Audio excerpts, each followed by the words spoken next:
Assalamualaikum warahmatullahi wabarakatuh. Perkenalkan, nama saya Muhammad Rasya Syaherman dengan NIM 2511102433171 dari kelas B dengan mata kuliah Bahasa Indonesia serta dosen pengampuh Bapak Rizal Effendi Pangga.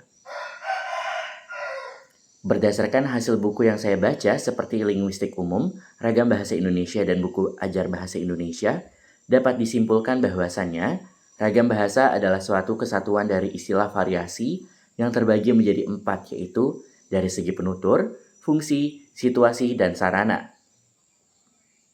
Pada variasi penuturan terbagi menjadi 3, yaitu ada idiolek, dialek, dan sosiolek.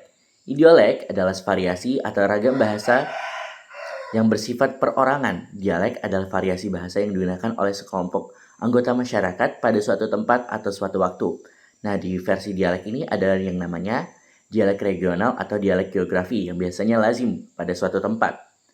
Terakhir adalah sosiolek. Sosiolek merupakan ragam bahasa yang berkenaan dengan sebuah status golongan ataupun kelas sosial bagi penuturnya. Biasanya dipakai di kalangan bangsawan atau pemerintahan.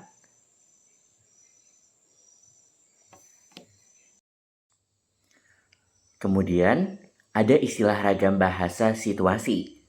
Hal ini didasari oleh tingkat situasi yang dihadapi oleh seorang individu. Terdapat beberapa, yaitu diantaranya yang pertama adalah ragam bahasa formal. Biasanya akan terdengar baku, resmi, dan ilmiah. Kedua, ada ragam bahasa kasual. Biasanya akan berisi percakapan sehari-hari menyesuaikan lingkungan dan lawan bicaranya, dengan nada yang santai biasanya disampaikan. Ketiga, ada ragam bahasa beku, yang merupakan ragam bahasa yang bahasanya tidak dapat diganggu-gugat, diubah, atau disunting kembali. Contohnya, seperti Undang-Undang Dasar dan teks Pancasila. Keempat, ada ragam bahasa usaha. Biasanya berada pada tingkatan semi-formal yang berorientasi pada percakapan yang memiliki hasil. Kelima, atau terakhir, ragam bahasa akrab merupakan ragam bahasa yang menekankan hubungan yang benar-benar dekat seperti keluarga atau kerabat terdekat.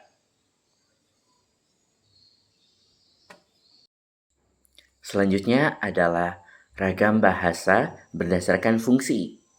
Pada ragam fungsi akan terbagi berdasarkan bidang apa yang sedang dibahas ataupun lingkungannya.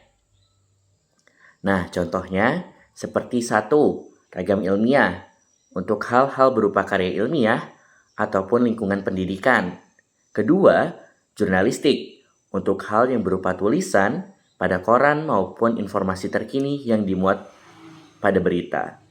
Ketiga, ragam sastra yang berupa karya sastra seperti novel, komik, puisi, dan lain sebagainya dengan gaya bahasa yang tidak formal. Keempat, adalah ragam hukum yang berfungsi untuk mengatur dan menertibkan hukum di Indonesia. Seperti yang saya bilang tadi, tergantung konteks apa yang dibawa dan fungsinya. Sekian terkait ragam bahasa melalui fungsi. Terakhir adalah ragam bahasa sebagai sarana yang akan terbagi menjadi 2, yaitu ragam bahasa lisan dan ragam bahasa tulis. Ragam bahasa lisan adalah bahasa yang dilafalkan atau dituturkan langsung oleh penutur kepada para pendengar ataupun lawan bicara. Ragam bahasa lisan ini ditentukan oleh intonasi dalam pemahaman maknanya. Sedangkan dalam ragam bahasa tulis merupakan sebuah komunikasi dalam penulisan atau bentuk tulisan dengan cara memperhatikan penempatan pada tanda baca dan ejaan yang benar dan tepat. Ragam bahasa tulisan ini dapat bersifat formal, semi-formal, dan non-formal, tergantung dengan konteks apa. Misalnya, di dalam penulisan karya ilmiah seperti makalah, artikel, skripsi, penulis harus menggunakan ragam bahasa formal. Sedangkan di dalam majalah, komik, novel, dan hal lainnya, penulis bisa menggunakan bahasa semi-formal ataupun non-formal. Sekian penyampaian dari saya. Terima kasih. Wassalamualaikum warahmatullahi wabarakatuh.